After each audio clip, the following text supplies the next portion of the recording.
하나님께서 사람을 만드실 때 서로 도우며 살도록 그렇게 우리를 지으셨습니다. 그러니까 하나님께서 아담을 지으시고 하와를 만드셨어요. 하와를 만드신 목적이 뭐예요?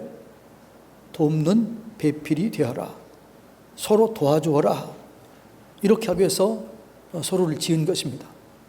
그래서 하나님께서는 우리가 서로를 도우며 살 때 기뻐하시고 도우며 살 때 하나님께서 행복해 하시는 거죠. 마태복음 25장에 보면 서로가 돕는 것이 곧 하나님을 돕는 것이라고 얘기합니다. 이웃을 돕는 것이 하나님을 돕는 것이고, 그 이웃을 도우면 하나님의 도우심이 있을 거라 말씀합니다. 너희가 이 소자에게 한 것이 곧 내게 한 것이다. 목마른 자에게 마시게 하고 굶주린 자를 먹이게 하시고 외로운 자를 찾아가서 위로하는 게 그게 하나님께 한 거라는 거예요. 그래서 그분들이 하나님의 도움을 받는다는 거예요. 여러분, 많이 도우면서 힘을 부여하면서 그렇게 사시기를 주님의 이름으로 축복합니다. 그러면 내가 이렇게 돕고 힘을 부여하기 위해서는 내가 먼저 힘을 얻어야 돼요. 내가 먼저 강해져야 돼요. 내가 먼저 도움을 받아야 돼요. 그래야 도울 수가 있게 되는 거죠. 그러면 내가 어떻게 힘을 얻을 수 있을까? 내 도움은 어디서 올까? 이걸 우리가 알아야 돼요. 이걸 잘 알아야, 도움의 근원을 알아야 도움을 받을 수 있고, 힘의 근원을 알아야 힘을 얻을 수가 있게 되는 거죠. 그런데 도움의 근원, 힘의 근원이 어디에? 하나님께 있다는 거죠. 내가 산을 향하여 눈을 들리라. 나의 도움이 어디서 올고 나의 도움은 천지를 지으신 여호와에게서로다, 이렇게 얘기해요. 도움이 어디서부터 오는가, 이걸 결정하는 게, 도움이 어디서부터 오는가를 결정하면 그게 자기 인생관이 돼요. 그게 삶의 철학이 돼요. 그래서 여러분들이, 어떤 사람들은 내 도움은 지식에서 온다 그러면 지식을 얻기 위해서 노력합니다. 학원도 다니고 그리고 유학도 가고 학문을 파고듭니다. 돈이 힘이다라고 생각하는 사람들은 그의 인생관을 돈을 추구해요. 수단과 방법을 가리지 아니하고 돈 버는 데 추구합니다. 권력이 힘이라고 생각하는 사람들은 그 권력을 위해서 거짓말을 스스럼없이 합니다. 때로는 사람을 죽이기도 합니다. 권력이 힘이라고 생각하기 때문에 그러는 거죠. 그런데 우리는 힘이 어디로부터 오는가를 정확하게 알고 그걸 경험하고 그걸 나누어야 될 줄로 믿습니다. 우리의 힘이 어디서 온다고요? 우리의 힘은 천지를 지으신 여호와 하나님께로부터 오게 되는 줄로 믿습니다. 그러니까 하나님의 도움을 받는 자가 마지막 최후의 승리자가 되는 것이죠. 그래서 여러분들이 하나님의 도움을 받는 여러분의 가정, 우리 교회, 이 나라가 되기를 위해서 기도해야 될 줄로 믿습니다. 구약 성경이 바로 그 얘기를 하고 있는 거죠. 구약 성경이 가장 약한 이스라엘 민족이었습니다. 근데 그 민족이 그렇게 하나님이 번성할 수 있었던 비결이 뭐예요? 하나님을 의지한 거예요. 하나님을 의지했던 사람들의 승리의 기록이 성경에 나와 있어요. 그 사람의 이야기가 모세의 이야기, 요셉 이야기, 아브라함 이야기, 다윗 이야기, 솔로몬 이야기, 성경의 수많은 사람들의 이야기가 하나님을 의지하고 승리했던 이야기라고 성경은 기록하고 있습니다. 지금도 수많은 사람들이 하나님을 의지해서 승리를 이루어가고 있습니다. 오늘 본문이 그 말씀을 해주고 있는 거죠. 자, 46절 1절로 3절 다시 한번 읽겠습니다. 하나님은 우리의 피난처요 우리의 힘이시니 환난 중에 만날 큰 도움이시라. 그러므로 땅이 변하든지 산이 흔들려 바다 가운데 빠지든지 바닷물이 솟아나고 뛰놀든지 그것이 넘침으로 산이 흔들릴지라도 우리는 두려워하지 아니하리로다. 아멘. 우리 인생을 살다 보면 여러 가지 어려움이 있다는 거죠. 환난의 때를 당할 때도 있고, 땅이 변할 것 같은 그런 어려움을 당할 때도 있고, 산이 흔들려 바닷가운데 빠질 것 같은 그런 어려움이 있다는 거죠. 그럼에도 불구하고 이 어려움을 이길 수 있는 비결이 뭐냐? 하나님을 피난처로 삼고 하나님을 내 힘으로 삼는 자는 승리를 얻는다는 거예요. 다윗이 그런 삶을 경험했고 그렇게 살았습니다. 그리고 그렇게 얘기합니다. 자, 시편 3편 6절 다 같이 읽습니다.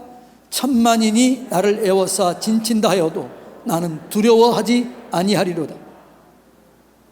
다윗을 그렇게 죽이려고 했던 왕의 권력을 가지고 한 사람을 죽이려고 했습니다. 1000명이 10,000명이 그를 애워싸 죽이려고 했지만 하나님이 도우시니까, 하나님이 보호하시니까 이겨내게 되는 거죠. 하나님은 모든 힘의 근원이십니다.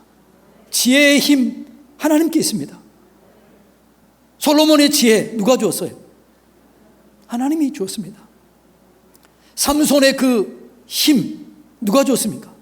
하나님이 주었습니다. 우리가 사람을 사랑할 수 있는 힘 누가 줍니까? 하나님이 주시는 거죠. 그래서 여러분, 우리가 하나님을 의지하고 하나님을 힘으로 삼고 하나님의 도움을 받아야 될 줄로 믿습니다. 하나님의 도움을 받은 사람을 누구든지 이길 수가 없는 거죠. 그리고 이런 사람을 세상이 감당하지 못한다, 이렇게 얘기를 해요. 여러분, 세상이 감당하지 못할 하나님의 도움을 받는 여러분들이 되시기를 주님의 이름으로 축복합니다.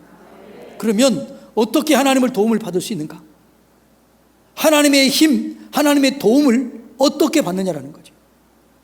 오늘 세 가지를 얘기하고 있는데, 첫째는 하나님의 전에 나와 기도할 때 하나님의 도움을 받을 수 있다는 거죠. 자, 4절 5절 다 같이 읽습니다. 한 시내가 있어 나누어 흘러 하나님의 성 곧 지존하신 이의 성소를 기쁘게 하도다. 하나님이 그 성 중에 계심에 성이 흔들리지 아니할 것이라. 새벽에 하나님이 도우시리로다. 아멘.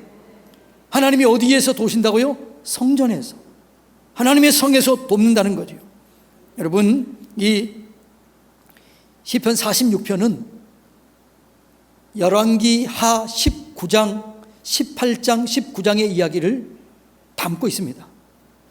열왕기 하 18장, 19장 얘기는 아수르 왕 산헤립이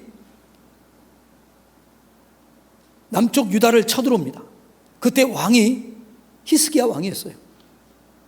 그러니까 이 아수르가 쳐들어왔던 이 아수르 군대와 이 유다의 군대는 게임이 안 돼요. 그래서 히스기야가 먼저 얘기합니다. 나는 왕의 종입니다. 우리를 좀 봐주세요. 그렇게 얘기하면 뭐라고 그래요? 너 금 30달란트, 은 300달란트를 달라고 그래요. 그래서 성전에 있는 모든 것, 그 다음에 왕궁에 있는 모든 것들을 벗겨서까지 금을 줍니다. 또다시 쳐들어온 거예요. 또다시 쳐들어와서 뭐라고 그래요? 모든 주변에 있는 예루살렘 성 외에 모든 주변의 성을 다 점령합니다. 그 성이 예루살렘의 성만 남았어요. 그러자 산헤립이 또 이렇게 얘기합니다. 누가 너희를 내 손에서 건지겠느냐? 예루살렘 성에 있는 사람들에게 얘기해요. 너희 왕 히스기야가 하나님이 우리를 구원한다고 하는 말을 믿지 마라. 누가 내 손에서 건질 자가 누구 있느냐? 어떤 신이 나를 내 손에서 건져냈느냐? 너희 하나님도 건져낼 수 없다. 이렇게 얘기를 하고 하나님을 조롱하고 비웃지요. 그리고 편지를 써서 보내자 그 편지를 들고 히스기야 왕이 성전에 올라갑니다. 그리고 성전에 올라가서 기도해요. 그 기도 내용이 열왕기하 19장 14절로 16절입니다. 다 같이 한번 읽어볼까요? 시작. 히스기야가 사자의 손에서 편지를 받아보고 여호와의 성전에 올라가서 히스기야가 그 편지를 여호와 앞에 펴놓고 그 앞에서 히스기야가 기도하여 이르되 그룹들 위에 계신 이스라엘 하나님 여호와여, 주는 천하 만국의 홀로 하나님이시라. 주께서 천지를 만드셨나이다. 여호와여, 귀를 기울여 들으소서. 여호와여, 눈을 떠서 보시옵소서. 산헤립이 살아계신 하나님을 비방하러 보낸 말을 들으시옵소서. 성전에 올라가서 편지를 펴놓고 하나님을 모독하는 사내비에 대해서 얘기합니다. 하나님이여, 귀로 들으시옵소서, 눈으로 보시옵소서. 사내립이 살아계신 하나님을 모독합니다. 그러자 하나님께서 역사하셔요. 어떻게 역사하셨느냐? 35절 다 같이 읽습니다. 이 밤에 여호와의 사자가 나와서 아수르 진영에서 군사 18만 5천 명을 친지라. 아침에 일찍이 일어나 보니 다 송장이 되었더라. 아멘. 여러분, 이거 성전 기도의 능력이에요. 절체절명의 위기에 있을 때 그들이 성전에 나와서 기도했을 때 이기겠다는 거죠. 하룻밤에 18만 5천 명을 하루아침에 죽이게 한 거죠. 내 주는 강한 성이요 라고 하는 찬송을 쓴 사람이 루터입니다. 루터가 오스트리아에 갔었을 때 터키가 쳐들어와요. 완전히 함락 위기에 있을 때 그때 오스트리아에 있는 모든 사람들이 성전에 가서 기도합니다. 우리를 구원해 주십시오. 우리를 살려 주십시오. 그런데 놀라운 일이 일어나게 되는데 터키 본토에서 갑자기 테라, 이 뭐라고요? 다시 들어오라는 거예요. 그 명령이 떨어진 거예요. 이유가 알 수 없지만 퇴각하라는 명령이 나와서 오스트리아가 여러분 구원을 받게 된 거예요. 그래서 루터가 아하, 이것은 옛날에 있는 성경에만 있는 게 아니고 오늘날에도 우리가 기도하면 이런 일이 있겠구나. 그리고 그게 곡을 쓴 게 내 주는 강한 성이요라는 책을, 이 찬송을 쓴 겁니다. 여러분, 오늘도 우리가 주님 전에 나와서 기도할 때 하나님께서 우리의 기도를 들어주실 줄로 믿습니다. 구약에서 성전의 가장 중요한 역할은 뭐였을까요? 제사를 드리는 거였어요. 제사를 드리면 죄를 용서받고 하나님의 임재를 경험했었습니다. 그게 성전의 주 역할이었습니다. 그런데 솔로몬의 성전 때는 이방인의 뜰이 세워졌고 그 솔로몬이 성전을 지으면서 이렇게 얘기해요. 하나님, 이방인들이 이 전에 와서 이 성전 뜰에 와서 기도하면 들으시고 혹시라도 이스라엘 백성들이 먼 곳에 가서 하나님, 이 이스라엘 성전을 향하여 기도했을 때 응답해 주십시오. 그렇게 기도해요. 그때 여러분 이방인들이 성전 뜰에 와서 기도만 해도 응답이 되었습니다. 그리고 먼 곳에서 성전을 향해서 기도하면 응답이 되었어요. 그 얘기를 한번 볼까요? 열왕기상 8장 29절로 30절 다 같이 읽습니다. 다 같이 읽습니다. 주께서 전에 말씀하시기를 내 이름이 거기 있으라 하신 곳 이 성전을 향하여 주의 눈이 주야로 보시오며 주의 종이 이곳을 향하여 비는 기도를 들으시옵소서. 주의 종과 주의 백성 이스라엘이 이곳을 향하여 기도할 때에 주는 그 간구함을 들으시되 주의 계신 곳 하늘에서 들으시고 들으시사 사하여 주옵소서. 아멘. 하나님, 이스라엘 백성들이 어려움을 당했을 때 먼 곳에서 이 성전을 향해서 기도하면 응답해 주십시오. 그런데 이 말씀을 누가 받아요? 수백 년 후에 다니엘이 받습니다. 다니엘이 이 말씀을 붙잡고 성전을 향해서 기도하다가 응답받는 거예요. 자, 다니엘서 6장 10절 다 같이 한번 읽어봅니다.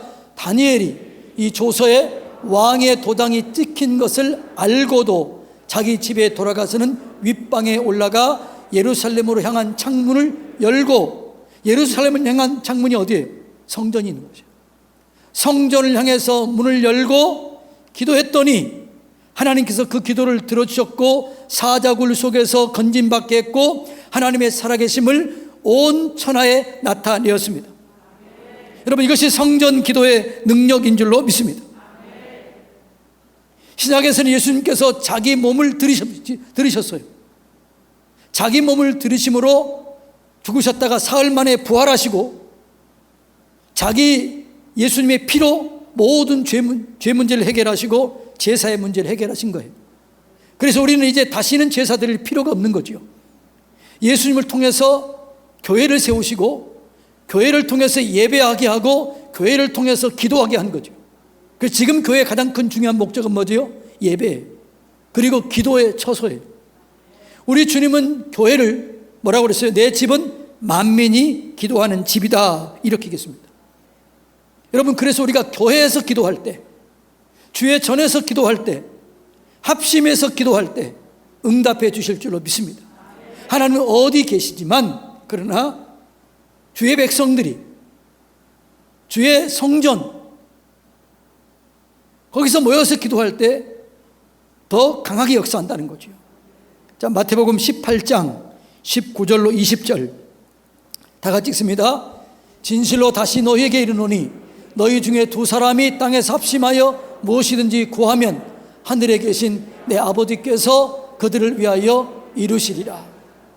두세 사람이 내 이름으로 모인 곳에는 나도 그들 중에 있느니라. 여러분, 이 두세 사람이 모이는 것이 가정이에요. 두세 사람이 모이시는 것이 교회예요. 그래서 여러분, 우리가 가정을 교회에 삼고 교회를 교회되게 하고 기도하면 여기서 응답해 주실 줄로 믿습니다. 예. 여러분, 주의 전에서 나와서 기도할 때 우리의 피난처가 되시고 힘이 되셔서 우리를 도와주시고 우리의 기도를 응답해 주실 줄로 믿습니다. 우리의 힘은 성전에서 기도할 때 임하게 되는 거죠. 두 번째로, 하나님의 힘은 새벽을 깨우는 자들에게, 새벽에 주님 전에 나와 기도하는 자들에게 역사하시겠다라고 말씀합니다. 여러분, 구약의 수많은 기적들은 거의가 새벽에 이루어졌습니다. 만나가 언제 떨어졌어요? 새벽에 떨어졌습니다. 하늘에서 떨어진 거죠. 홍해가 언제 갈라진 거죠? 새벽에 갈라진 거죠. 여리고 성이요, 새벽에 무너졌습니다. 여러분, 예수님은 새벽을 깨워 기도했습니다. 새벽 기도 힘들죠. 어떤 분이 그런 얘기 했다고 그래요. 어떤 목사님이 새벽 기도를 만들어가지고 이렇게 힘들게 하냐. 새벽 기도 누가 만드셨어요? 하나님이 만드셨어요. 예수님이 만드셨어요. 새벽 미명의 습관을 쫓아 기도하셨더라. 새벽 기도는 주님이 기도했던 기도예요. 새벽을 깨우는 게 그렇게 중요한 거죠. 여러분, 이 새벽 기도가 간절히 기도한 거예요. 잠언 8장 17절에 이렇게 나와요. 나를 사랑하는 자들이 나의 사랑을 입으며 나를 간절히 찾는 자가 나를 만나게 될 것이다. 그런데 이 간절히라는 성경 구절에 일이라고 하는 각주가 있어요. 한번 찾아보세요. 잠언 8장 17절에 보면 나를 사랑하는 자들이 나의 사랑을 입으며 나를 간절히 찾는 자가 나를 만나게 될 것이다. 근데 간절히 다음에 일 각주가 있는데 그 밑에 일 보면 뭐라고 써 있어요? 아니, 뭐라고 써 있어요? 새벽에. 간절한 기도가 어떤 기도예요? 새벽에 드리는 기도예요. 그렇게 쉽지 않다는 거예요, 새벽 기도가. 그런데 이 새벽에 기도할 때 그 기도를 들으신다라고 말씀하고 있는 것입니다. 다윗은 이걸 알았어요. 그래서 이렇게 얘기합니다. 시편 57편 8절 다 같이 읽습니다. 내 영광아 깰지어다, 비파야 수금아 깰지어다, 내가 새벽을 깨우리로다. 영광이 언제 임한다고요? 새벽에 임하는 거죠. 새벽 기도는 일당 백입니다. 일당 열이요, 일당 백이요, 일당 천이 되는 거죠. 우리가 새벽에 기도할 때 여러분의 가정이 살아나게 될 겁니다. 우리 교회가 살게 되고 이 지역이 회복이 되는 거죠. 그래서 영적인 거인들은 새벽을 깨워 기도하는 사람들이었어요. 한국의 부흥은 새벽 기도입니다. 세계 어떤 나라도 새벽 기도하는 나라가 없어요. 있다면 한국에 있는 선교사님들이, 한국에 있는 목사님들이 그 지역에 가서 개척한 거예요. 그 외에는 없어요. 그런데 새벽 기도는 없지만 영적 거인들은 공통적으로 새벽에 깨어서 기도했던 사람들이었다는 겁니다. 여러분, 새벽을 깨워 기도하시길 바랍니다. 그리고 그 힘을 얻으시기를 주님의 이름으로 축복합니다. 그러니까 하나님의 힘은 성전에서 기도할 때, 새벽에 주님 전에 나와 기도할 때 더 역사가 강하다는 거죠. 마지막으로 하나님의 힘은 하나님이 행하신 일을 기억하고 그것을 믿고 그 믿음을 내 삶의 역사의 현장에 끌어올 때 그게 힘이 내 힘이 되는 거죠. 자, 8절 다 같이 읽습니다. 시작. 와서 여호와의 행적을 볼지어다. 그가 땅을 황무지로 만드셨도다. 그가 땅끝까지 전쟁을 쉬게 하시며 활을 꺾고 창을 끊으며 수레를 불사르신도다. 누가 한 거예요? 하나님이 한 거예요. 과거의 행적을 뭐라고 했어요? 볼지어다. 행적이 뭐예요? 과거에 행하셨던 하나님의 일, 그걸 기억하라. 그리고 그걸 기억해서 내 삶의 현장에 끌어오라는 거죠. 그래서 성경은 이런 말이 있어요. 창조주 하나님을 기억하라. 애굽 땅에서 종되었는데 너희를 거기서 건져내신 하나님을 기억하라. 구원하신 하나님을 기억하라. 재물 얻을 능력을 주신 하나님을 기억하라. 치료의 하나님을 기억하라. 능력의 하나님을 기억하라. 왜요? 그걸 기억하면서 내 삶의 현장에 끌어오라는 거죠. 성경을 우리가 왜 읽어야 돼요? 성경을 읽을 때 이 성경의 역사가 내 삶 속에 믿음으로 다가오는 거예요. 이 성경의 기적이 내게 믿음으로 오게 되고 그 믿음의 역사가 내 삶을 변화시키는 거예요. 그래서 우리는 과거를 기억해야 될 이유가 뭐냐? 주의 행적을 기억해야 될 이유가 뭐냐? 하나님은 어제나 오늘이나 동일하십니다. 그래서 그 하나님을 내가 믿을 때 오늘 내게도 내 삶의 현장 속에도 기적이 일어나게 될 줄로 믿습니다. 그래서 뭐라고요? 여호와의 행적을 기억하라 라고 말씀하고 있는 것이죠. 여러분, 하나님이 하신 일을 기억하시기를 바랍니다. 하나님이 도우셔야 내가 진짜 승리자가 되는 것이죠. 내 힘으로 노력하면 어느 정도까지는 할 수 있어요. 어느 정도까지는 이룰 수 있어요. 그러나 곧 한계에 다다르게 됩니다. 하나님은 한계가 없습니다. 하나님은 끝이 없습니다. 그래서 하나님의 도움을 받으면 언제 어디서나 무엇을 하든지 형통하게 되는 거죠. 어떤 질병도 어떤 문제도 다 치료되고 해결될 줄로 믿습니다. 그러니까 하나님의 도움을 받는 게 중요해요. 여러분, 하나님의 도움을 받으시기 바랍니다. 하나님의 힘을 얻으시기 바랍니다.